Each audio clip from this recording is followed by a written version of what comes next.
Hi everybody, it's Justin from Main Man Bassing. In this video, I'm going to talk about the easiest way to catch a bass. I'm going to show you the equipment I use. I'm going to talk about how it is I go about catching bass. And then later in the video, I will show clips of me just going out this week and catching bass. Some of them are big, some of them are a couple pounds, some of them, well, I'll leave the smaller fish out, but that'll all be in the video. If you're new to the channel, I do product reviews, fishing adventures, and how-to videos that all revolve around bass fishing in the Northeast. I'd love to have you as a sub. It really means the world to me. Also, for any of the equipment I talk about, I'm going to have a product. I'll have product links in the description box below. You can check those. I'll bring it right to Amazon. You can purchase them there. So, about the video.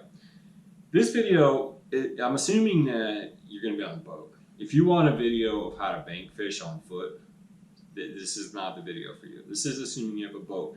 I'm thinking maybe there are people who just got a boat and they want to know how to fish better, catch more fish. Maybe they're going with their buddies for a weekend. Maybe the guys, maybe you're trying to impress a woman, or ladies, maybe you're trying to catch more fish than your man, or you're trying to impress your boss or something. I don't know. That's what this video is for. So I'm assuming you have a boat. The equipment you use, you need a spinning rod, spinning reel, line, hook, and worms. Okay, that's it. That's all you need. I'll have the gear you need, and it's right around 100. For everything you need, it's around $140. But here is the reel. Here's the reel I recommend. This is a Daiwa Revros LTE 2500. Daiwa Revros LT 2500 XH. So just if you don't, I'm not going to get into specifics with it, but that's the reel. It's $40. Check the link.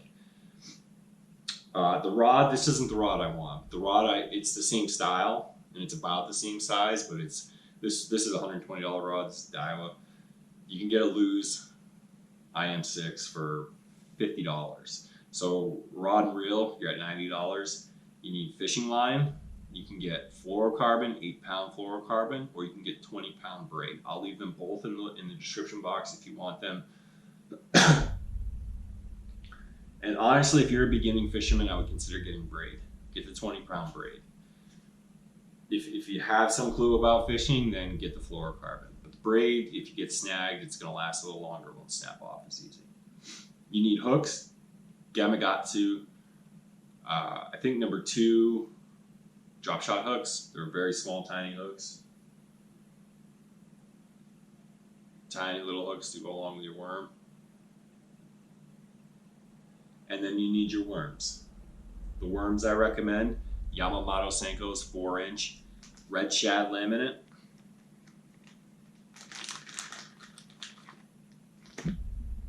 It's red on one side, black on the other. 4-inch green water, it's a watermelon cream laminate. Green on one side, white on the other. Dynamite colors, dynamite worms, awesome. Need 3 for one day for just you. You can probably get away with just 2 packs. Maybe get 3 to be safe. They're about $8 a piece. So you're looking right around $140, $150 to get yourself started, get yourself catching a lot of bass. So that's the equipment. Everything's below in the description box if you want it. Let's talk about what you do. I just want to preface first that I'm talking about a sunny day. Sunny day, no wind or just a little bit of wind. I'd say no more than 6-7 miles an hour. Cloudy days, this isn't going to be that effective. So I just wanted to preface that first. But let's say you're on your boat, you've launched, you're on your boat, pick a bank, go down the bank. You want to find a bank that drops off a little to 3 to 5 feet. So it starts, you're on land here. As it hits the water, it quickly declines to 3 to 5 to 7 feet. You don't want a very gradually declining plane, right? If it's just and sandy on the bottom, you don't want that. Also, if you look at the water and you have grass, timber, and a little bit of boulder, broken rock, that's what you want to look for. So taper to 3, 5, 7, 9 feet, right? That's the decline. grass, boulders, timber, docks, anything with shadows as well. Okay, you want to look for those type of banks. Get your boat on a drift, go with the drift so you're not constantly fighting the wind, and just pitch it out there. You'll see in the videos what I do. Very simple, very easy. Now, what's going to happen, you'll soon start to realize, and you'll start learning, like, what's the best area for bass. Like I just described, it usually holds a lot of bass on a sunny day. You can usually find them. You'll quickly start to notice things on the bottom of the ground, like the type of structure and cover bass, like sandy, gradually declining slopes and plains and banks. Those don't work very well. Bass love cover, shadows, structure, hard surfaces. Docks work really well. Be careful, and then so what you'll do is you'll just throw it down the bank. Like you'll just pitch it onto the bank, try to get it as close to shore as you can, and just slowly bring that worm down. If you're in clear water, a lot of times you can see him hit the worm. But what happens is these bass that you don't know are there because you can't see them, they shoot up from that 9 to 7 to 5 to 3 foot drop. They're in the cover there, somewhere hiding there. They shoot up and they grab it and they take it. It's pretty fun. So just be careful, and then what happens is you're gonna get a lot of smaller bass. Like that's what happens. That's why you need a lot of worms. You get a lot of dinks this big. You don't get a lot of dinks, but you get dinks this big.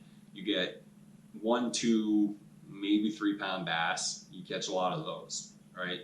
And then when you come across structure and cover, like a big broken tree that's in the water, laydown is what they call it, docks with a lot of shadow,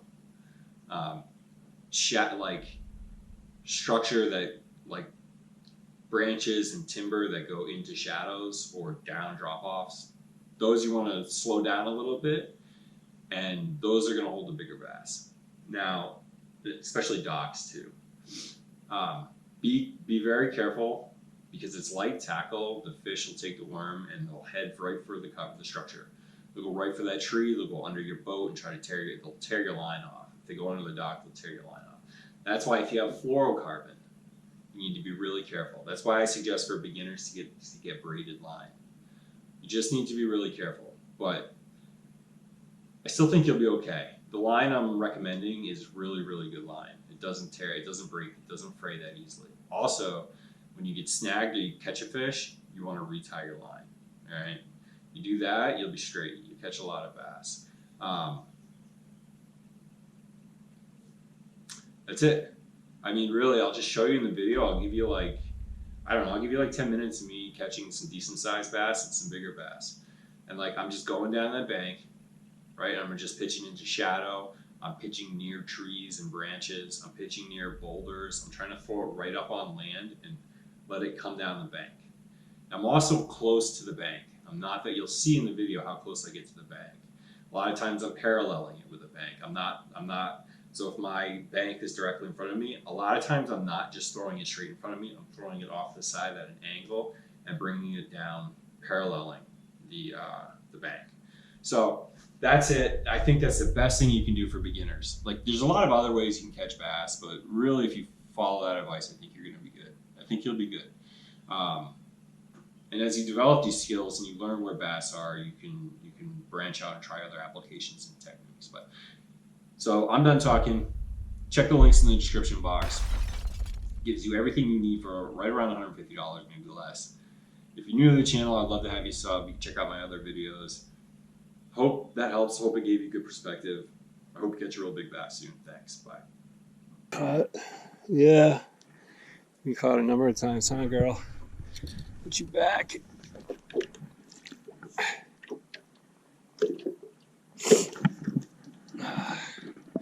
That fish was gorgeous.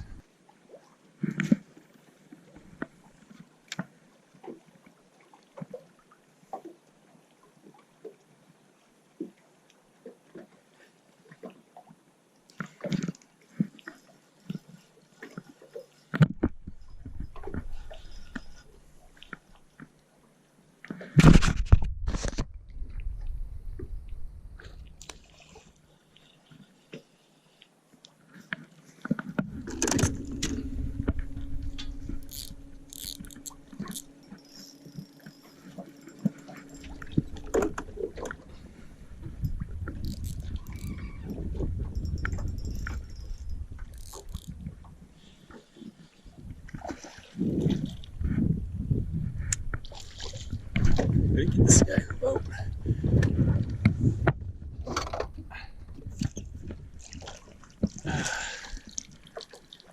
And I got my worm.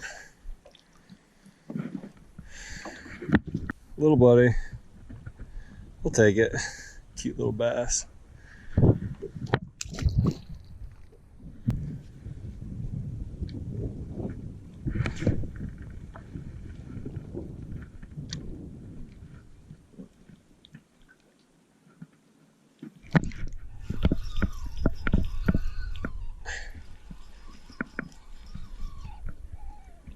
Decent bass.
Got this guy good.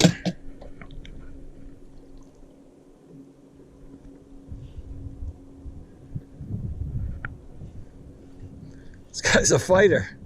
Holy cow.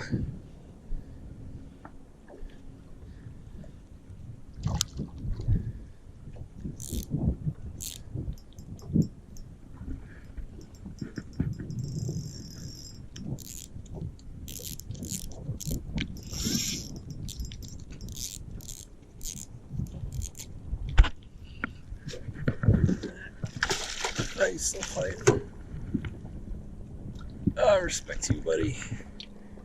Holy cow, dude. This guy's, I can't even. It's wonker. Not bad. That's not my blood. Yeah, it looks like he might have been just caught. Big guy. That was fun. Alright, bye, bud.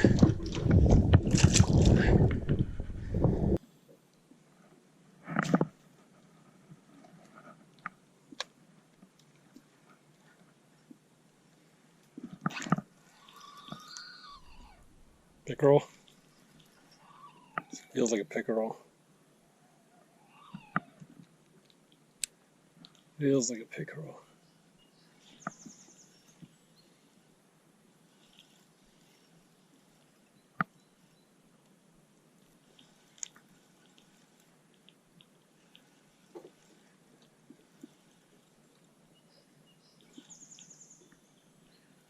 It's a pickerel or a really big bass.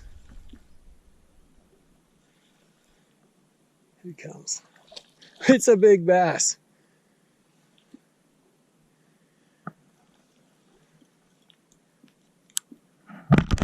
We're rolling. Yes. It's a big bass.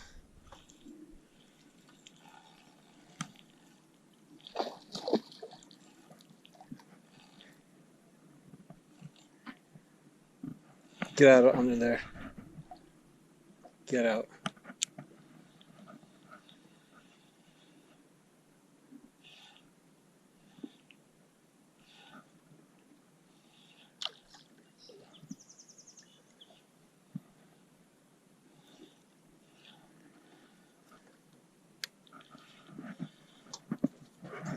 Come here, you. Oh, no, don't you do it. Don't you do it, Bobby. Look at that. Just barely got it. Wow.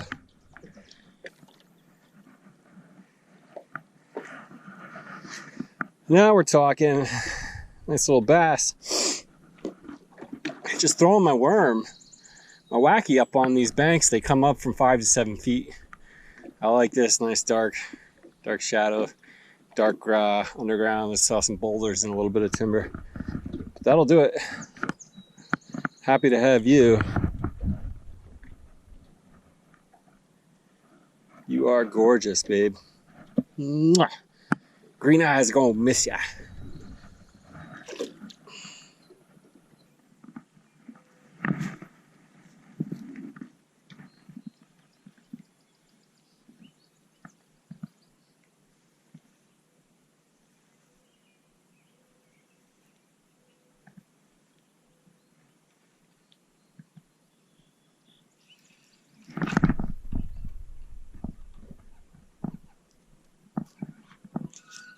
You're a monster.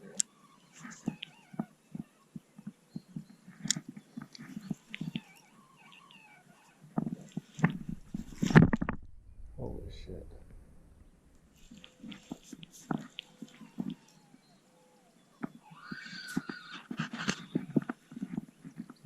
I'm going over there.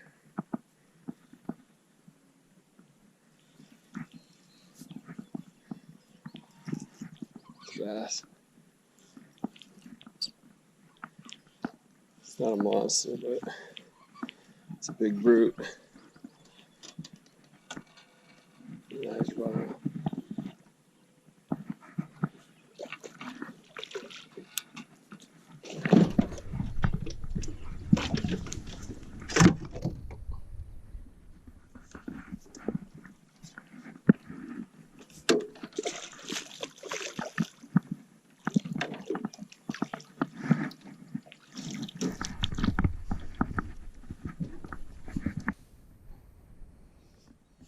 It's a big old bass. Big old bass. You are gorgeous.